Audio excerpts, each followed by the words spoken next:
There goes Mr. Smith doing a little bush hogging.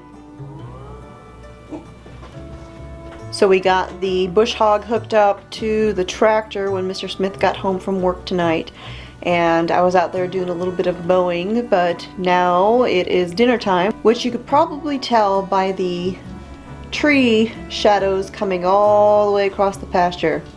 So getting dinner going. I'm just making fried potatoes and sausages for dinner tonight, using some of those Conica sausages, a kind of regional sausage, I think. But that is dinner. Hey guys, so today was a big day. You notice I'm out here in the front garden, the raised bed garden, and you see that thing that looks like a critter house back there behind me? Well, it just so happens we're gonna have something living in our garden. It was graduation day for the ducklings. And they are doing great.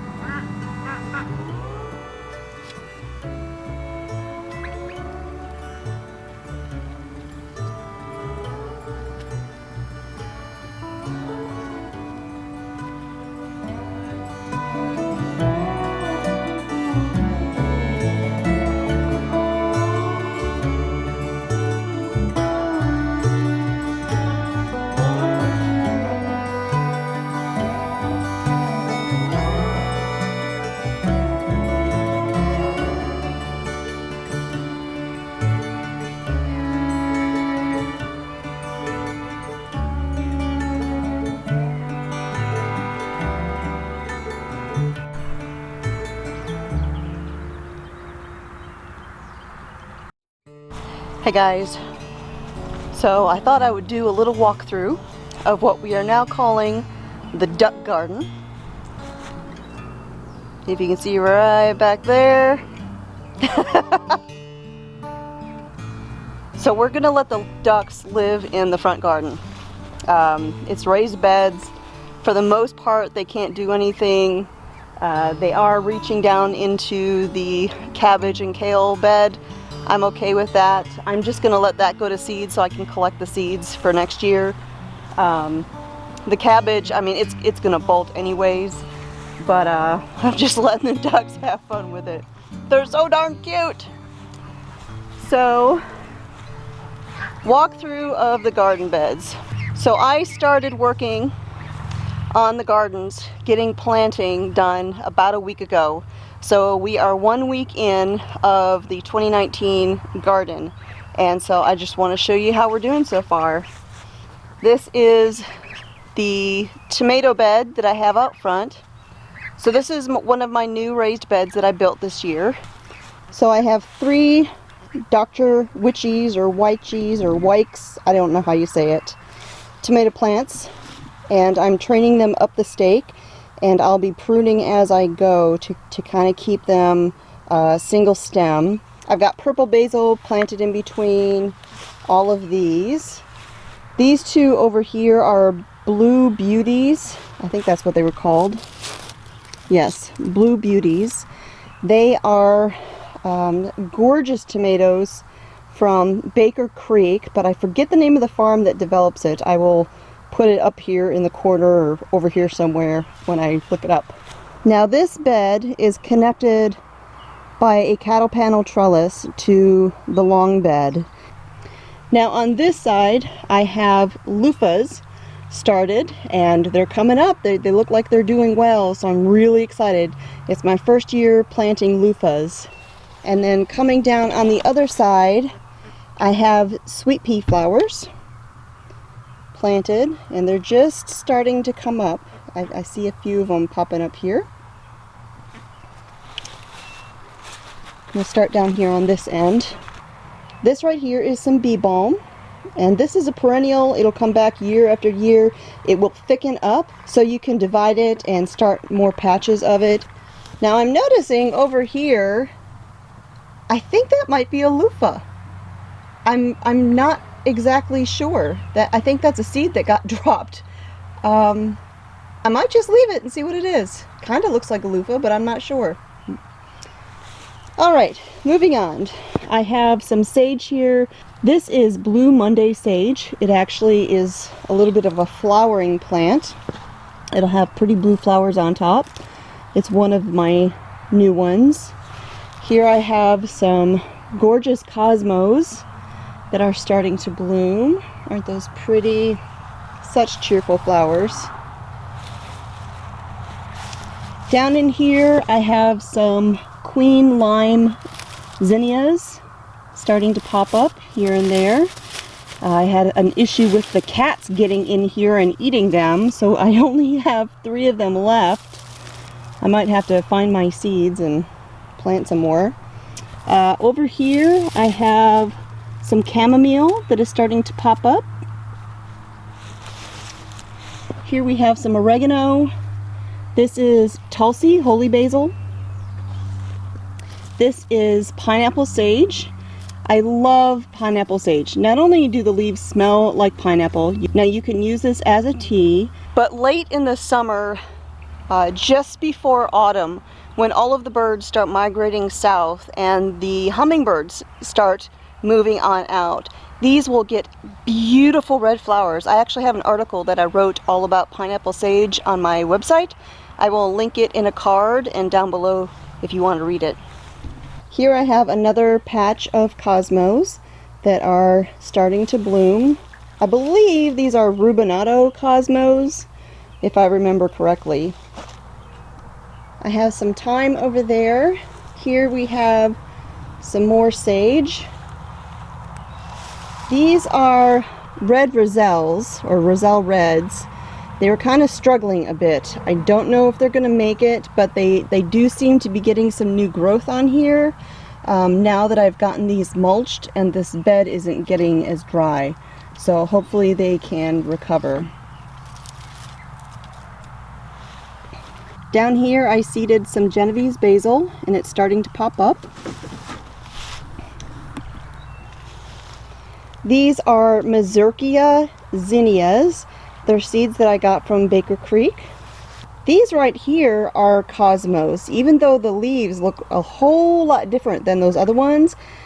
But I'm hoping these do well. This one seems to be doing the best out of all of them. It has a bud where it's about to flower. Those are the Black Magic chocolate fragrant cosmos. So I'm excited about those. In the next bed, I have a mix of flowers and herbs, just because I like to mix things up a bit. Here I have a foxglove. Over there I have some more holy basil, Tulsi. I have a random pepper plant stuck in the corner there. Here I have another zinnia and some sage down there. Some rubinato cosmos, which are getting nice and tall and healthy and blooming. So pretty. Now this right here is a bee balm patch, and just look at how massive that thing is. Huge. Now this stuff will take over if you're not careful. You definitely have to thin this out every year. I wanted this nice big patch of it, and so that's why they're looking like that, but like I said, it'll take over if you're not careful. Over here around one of my pear trees, which look, oh my goodness! We have a pear. Oh my goodness. I'm so excited. First pear. Okay. Down below I have a patch of comfrey that is flowering. I just love these. They just look like pretty little purple bells. Now over here, this is the flower bed. This is just all flowers that I planted earlier.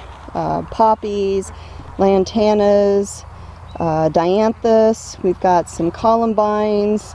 We've got some zinnias, cosmos, lavender, more cosmos of a different type. So you have cosmos that look like this. I mean, look at these leaves. And then you have ones that look like this. Very different. More lantanas, columbines, lantanas. This is a scarlet coneflower. I have some coleus down here that you can see got bit by the late frost that we had. And then I've got poppies over here that are blooming. Beautiful. Now right here, you can see I have a second fence that is dividing this front area off. And inside it is our brown ducks. I have the asparagus patch over there that I fenced off with some chicken wire, just in case, because I wasn't sure if they would mess with it or not, and better safe than sorry.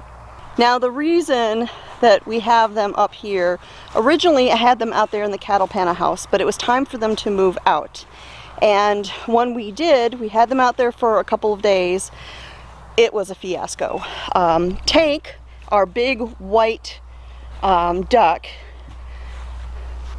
those ones, Daddy, was constantly attacking them. And you know, it's kind of like a rooster. You put in a new duck into the flock and they're not happy about it. And so those things were just, they were being terrorized.